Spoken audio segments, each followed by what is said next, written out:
Si Jesus nasayod na dili na siya magdugay din his kalibutan mo nang sige gyud siya train sa iyang mga pinili nga mga tinun-an, ang mga apostoles o kadto mga disipulo niya. Unya gipaambit niya ang gahom. Mao ni ang nakanindot ni Kristo isip leader kay dili ra ang sugo mao iyang gipaambit ngadto sa iyang mga sumusunod. Gihatagan niya gahom nga pariha gyud sa iyang gihuptan nga gahom samtang tao siya din his kalibutan. Ug unsa man tong mga gahuma, matud pa niya diri, lakaw mo, isangyaw nga hapit na maghari ang Dios. Ayuha ang mga masakiton. O kanang pag-ayog masakiton, buhat man na ni Kristo. Iya sa nang gihatag nga gahom ngadto sa nagsunod kaniya. Nya sunod, banhawa ang mga minatay. Siyunan gana, banhawon ang minatay. Linyay mong tupad, ing gigamit na ni mong gahuma. Nakasuway na mo nga ang patay inyong gibanhaw. Pasabot, wala jud ka ni gamit. Pero gihatag na sa Ginoo nato. Nya, hinlui ang mga sanlahon. Okay, kanang sanla magud sa una, mo na'y sakit nga way kaayuhan, o niya ikauwaw kayo na sa mga tao nga natapta ni ana. Abuga ang mga yawa. Kanang pagpapahawa og yawa, gahom sa nato. Lingian na sa imong tupad, na pila na kayawa imong naabog. Pangutan na ba? Base ninog na naghan ang yawa sa inyo, ha? Maudan nang naay mo ingon ako, pader, kana ganing daghan kay kog mabatian diring tingog. Pwede imong bendisyonan akong kwarto kay or akong opisina kay daghan kay mga tingog nga makadisturbo nako, hadlok nako musod. Nako nya inighuman akong blessing og mosamot kadaghan, ako'y imong pasanginlan.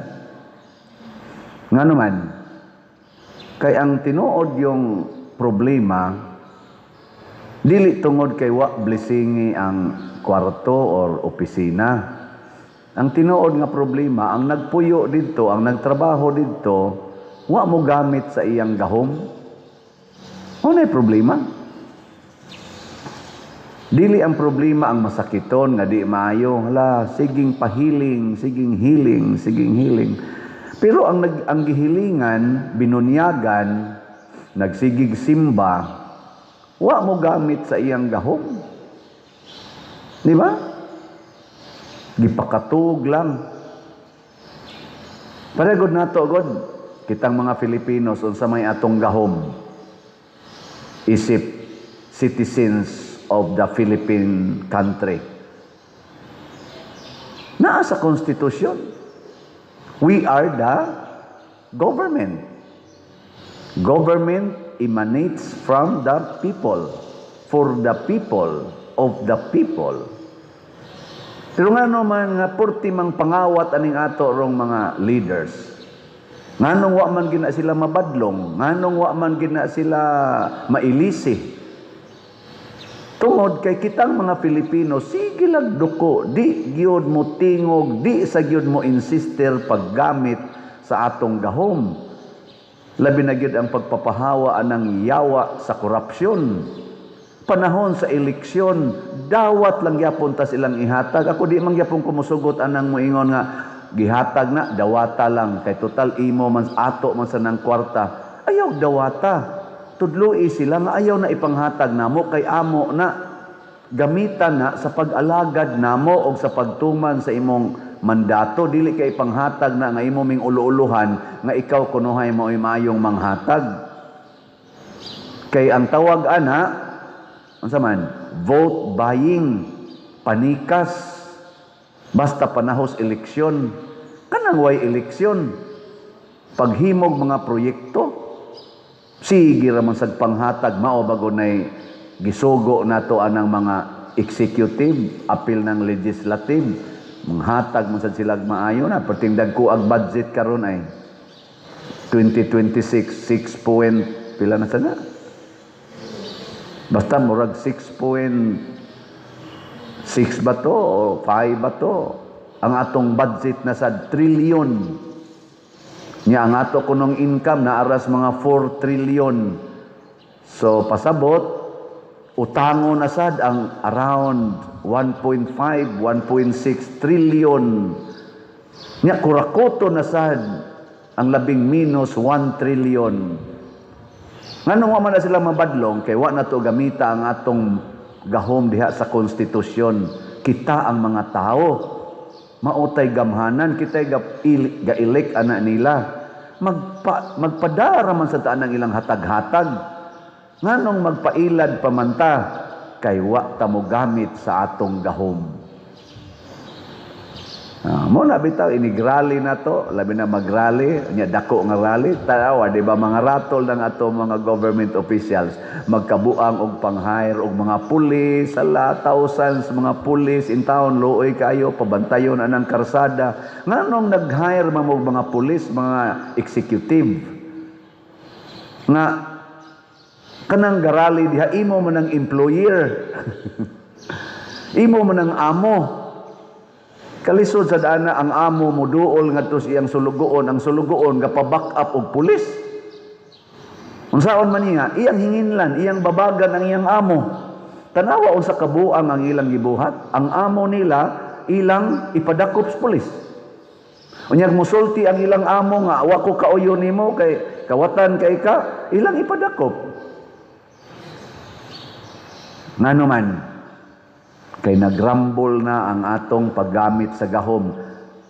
Ang ato na noong gitan-aw nga gamhanan, ang ato nang sulugoon nga nagalingkod sa gobyerno nga atong gielek o gi-appoint. Kanang mga nag-appoint, nahimo na silang gamhanan og ni-appoint tungod kay ato silang gitagaan og gahom pinaagis eleksyon. Ang ila untang i-appoint kanang mo represent sa panginahanglan sa mga tao. Kaso lang, tungod sa atong wa paggamit sa gahom, ang yawan-o nilang tumong sa atong giilek, mao na hinoy ni patigbabaw. Parihasad sa yawa, dinis atong kalibutan, nganong kusog kayo ang yawa karon? Corruption, kanini ang mga sexual nga mga yawa, kanang lust, kaning sugal, kaning drugas. Nganong kusog bang kayo na siya karon? Tungod kay kitang mga gitagaag gahom sa Ginoo, wa ni practice. Inig-ingon kolore inyong buhok, kolor sa dayon. Inig-ingon kiskisi inyong kilay, kiskis sa dayon. Inig-ingon inom og pills, inom sa dayon. Inig-ingon nga palaygit, laygit sa dayon. Inig-ingon abortion, abortion sa dayon. Inig-ingon puyo-puyo, puyo-puyo sa dayon. Inig-ingon same-sex union, same-sex union dayon. Wag gyud gi-check. Wag gyud gi-check. Nauyon pa ba ni sa kabubuton sa Ginoo? I-check na to. Muna diri sa atong unang pagbasa, niingon ang Ginoo diri, nag-ingon ang Ginoo ang balaang Dios sa Israel. Matuod gayud kini o mga tao nga nagpuyo sa Jerusalem. Ang Jerusalem mao ni nagrepresent sa nasod sa Ginoo or siyudad sa Ginoo. Dili na gayud kamo maghilak. Kanindot es planos Ginoo no? Di na ta maghilak. Ilingi ay mong tupad. Inakarong tuiga, wa jud ka kahilak. Ug wa ka kahilak karong tuiga, congratulations. Pasabot na kay Ginoo. Ana. Wa mo kahilak ako. Kahilak kog kausa. Wa ko'y Ginoo. Ang nakanindot dire, niingon manggod siya, ningon siya diri, ang bisag ang Ginoo naghatag kaninyo sa pan sa kaguol ug sa tubig sa kasakit, apan dili na magtago pag-usab ang inyong magtutudlo, kundili inyo hinuon siyang hikitan, kung motipas ka sa tuo o sa wala, hibatian mo ang iyang tingog diha sa imong luyo, nga moingon, di ara ang dalan, subaya kini. Pasabot nato ba? Ang Ginoo pinaagi sa Holy Spirit, gasigi gina siya tudlo nato unsay atong subayon. Og kamao lang tang maminaw sa Ginoo ang atong gahom nga iyang gihatag mulihok, kay tudluan man ta niya unsaon paggamit. Nya kun ato na siyang sundon, matod pa dire, munindot ang atong kinabuhi. Ang mga binhi nga atong gitanom, mamunga gyud, nya mulambo gyud, unya iya pag yung pamatyon ang atong mga kaaway. So di na lang ta mangaway, ipapatay na lang nas Ginoo. No. Wa man siya maingong pangaway kamo. Ningon ra siya, sunda ko ninyo, ako lay patay anang inyong kaaway. Vengeance is mine. Mo na gisultis Ginoo. Forgiveness is yours. Vengeance is mine. Karon ay naglalis diha sa kanang bag-ong nahuman nga taytayan sa Davao. Unsa nang taytayana, sikat man aron social media. Nindot sad nga taytayan, mura sa atong sisilix din hiba. Kay ningadto ang atong presidente kuyog sa iyang pipila ka kuan sa DPWH, kay ilang gi-declare nga mao na ni ang ikaupat nga legacy project sa administrasyon ni Bongbong Marcos. Niya kay ang mga taga Davao kay bao man sila nga kinsay gasugod ana. Mayor pa man di ay si BP Sara ana. Unya ang nangitag funding mao si former President Rodrigo Duterte.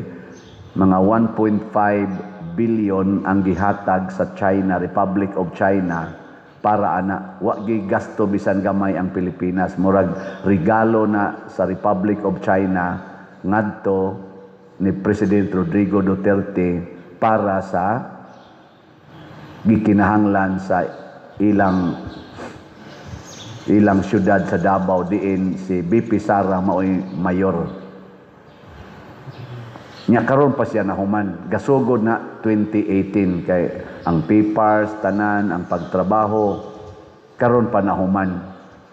Nya giangkon sad ni kuno kamo nalay check ana og hain nila gasultig sakto, kay matod pa ni President Bongbong Marcos sa iyang declaration 2022 na gipasugdan. Iyag yung administrasyon niya karong 2025 na human. Pero naasay video nga gipakita nga nag-announce si BP Sara katong mayor pa siya, iyang naong bata pa kaayo. 2018 ningon siya, magpasalamat ta sa Republic of China kay niya natay grant nga 1.5 billion para itukod bag-o na sa tay bag-ong taytayan unya ug ato na ning ma-implement. Karon kinsa may nagkuan nila ana, nagsultis tinuod. I-check lang nato. Pero ang nabiliban nako ni BP Sara kay gi-interview siya naa sa diha sa social media. Gipugos gyud siyang pangutana, unsa may imong comment nga giangkon man ni President Bongbong Marcos nga sa iya ning administrasyon ang maong project. Di ingos BP Sara, di lang ko mo comment ana. Basta ako sa akong nahibaw-an isip Mayor Cos Davao ang naghatag ana nga maong pundo mao ang Republic of China niadtong 2018. Muna magpasalamat ko ni former President Rodrigo Duterte kay siya ginaningkamot og maayong pangitag funding para ana unya ang Republic of China. Isa unsa may mo ikasulti ni Bongbong Marcos, isa ay di lang ko mo comment ana, basta magpasalamat ko ni former president kay mayor pa ko, mo nay akong nahibaw-an kay amo man ang proyekto. So wa siya manaot, iya lang gisulti ang tinuod. Atong i-check. Kay nga naman, ato ng katungod, isip katawhan, ang pagsuta sa kamatuoran. Dili lang ta magsigig uyon-uyon, kay ang resulta, ghost projects ang ilang ipresentar. 5,500 flood control. Man, ghost di ay ang kadaghanan. Na day mga, nung kadaghanan. Mga almost 500 ang ghosts flood control projects. Iuli na nako ang 60 billion nga nakuha sa PhilHealth nga pundo. Karon ko noon, abot nag almost 1 year, gikas pag-declare ato sa atong talahorong presidente, wapa mauli. Atong mga few days ago, may-declare na ang Supreme Court ang petition 15-0 sa petition dito nga ipa-declare nga ang 60 billion is napagkuha sa gobyerno sa pundo sa PhilHealth. Di mo na 60 billion, kuan man to? Pila to? Lagi 60 billion ang nakuha, pero 89 gid unta to billion ang kuhaonon. Nahibilin ang 20, ang 60 pa'y nakuha. Kaya naamay ni file og petition nga to Supreme Court, mga lawyers. Nya karon gi-aksyon na sa Supreme Court, 15-0 ang votation. So sila yung 15 ka Supreme Court justices, unanimous ang ilang votation nga unconstitutional ang 60 billion. Unsaon man aron pag-uli nga 1 year naman pag hisgot sa atong presidente nga iuli, wa pa man mauli, napakay ikauli. Nya kwarta man na nato, kwarta man na para ipahiluna para sa mga masakiton. Mutana ko dito sa DS karong December, pila na may among makuha kon naay masakit ug mangayo mi. Ingon din sila, sus pader, murag 1,000 na lang gyud ang among maximum ikahatag karon before mo end ning December kay gamay na lang jud kay tag budget. So kung pa-hospital ka karon, mudangop ka dito DS or sa PhilHealth basig wa na ihatag. Ana, sa una makakuha man tag na tag 30,000, napay 20, napay usay 50. Hangtod nahimo na lang 5,000. Karon kuno 1,000 na lang abot unsa ka tinuod. So ay ra gud ninyong pa-ospital nya pangayo mo dito. Aron makahibaw gyud mo. Ako lang ning gipanghisgutan ba kay nganong nanghitabo man ni kay wa ta mo gamit sa atong powers sa pag-elect og officials. Wa ta mo gamit sa atong powers og mga katungod nga kamautang muilis og mga officials. Di ta magpadala sa ilang lingla-lingla. Mo nang avoid vote buying. Kay diha gyud gasugod ang tanan. Kanang kusog mamayad, inig panahos eleksyon manghatag bisag ginagmay og dinagkong kwarta. Mangurakot gyud na inig lingkod ana. Nya dayon tag singgit-singgit, wa untay corruption, why corruption? Nya siging dawat inig panahos eleksyon. Pagka nganong imo mo sa nang gidawat? Nya napay ilang panikas anang na ang counting machine. Daghan sa kayong accusation ana, napay mga pending cases ana nga gi-file ngadto sa Supreme Court para lang yun matino kung tinuod bang naay panikas. Kay naay daghang moingon, wa man ko nibutar ana. Nganong nganong nidaog ang pinakakatawanan kay ang napildi mao'y nilingkod, ang nidaog mo'y nasuspenso. Unsang klasihan na natong kumilik kung saan ato sa nang i-check nga mura magsila na may gabuot ang mga tao nag-ilik aning maong kandidato or kandidata nya gisuspenso pagdaog ang katunong wa giilik sa mga tao mo'y gipalingkod ang kumilik ray gabuot. Unsa man ang klasihas kumilik? I-check sa nato kay kana sila na appoint na diha by virtue of the power of the appointing officers nga elected nato nga mga tao. Pasabot para gyapon na sa mga katawhan, dili pag-abuso sa katawhan sa government nga mao ang mga tao. Kita sa mga tao nga Katoliko, mga Kristiyanos, diabusuhan sa tasiyawa. Gidaot ang atong moral and spiritual wholeness. Ngano man kay wa sa ta mo gamit sa gahom. Matud pa ni Kristo, matud pa sa Ginoo, kung musulti gani ko nga liko suwa, liko dayon. Ug mayon kong liko too, liko dayon. Sige, katapusang lingi sa imong tupad. Ing na Ato maginang power ang pagdesisyon. Mopalit na kag slot karon. Ingna ko no. Giingna nakas Ginoo nga palit og slot. Nya motubag sa na imong tupad pakapinan maganig ticket sa sweet notes. Di ba? Ang gisulti ros Ginoo nato, labi na kitang taga Compostela, online o territorial parishioners, ang gisulti ros Ginoo pamalit mog slot, pamalit pagyud mog tickets. Ingka kadaghan ba nang palitonon, Lord? Og inyo ning paliton, mabulahan ang inyong kinabuhi.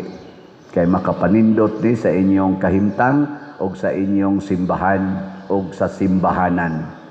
Mga igsoon, wag tangon sa natong yawa sa kadaw, yawa sa pagka ang kaugalingon ra gyud gihuna-huna. Wag tangon sa nato. Ato nang huna-hunaon ang katilingban. Lingi-lingi alas inyong mata unsay nahitabo dinis atong parokya karon. Sukad nagkuyog-kuyog ta for about mga pila na ta ka buwan? August, September, October, November, December, mga 4. O gahapon, among anniversary sa pizza, no? Mansari. Pizza 5 mo miniabot dire. O, sa to pa, mga 4 pa lang takabuan nga kuyog-kuyog. Tanawan ninyo unsa may nahitabo. Nag-anam og kabati o nag-anam og kanindot ang ato dinhing simbahan. Padayon pa mo o dili na? Mamalit mog slot o dili na? Hinaot unta dugay pa mo mga matay. Sige, manindog na ta.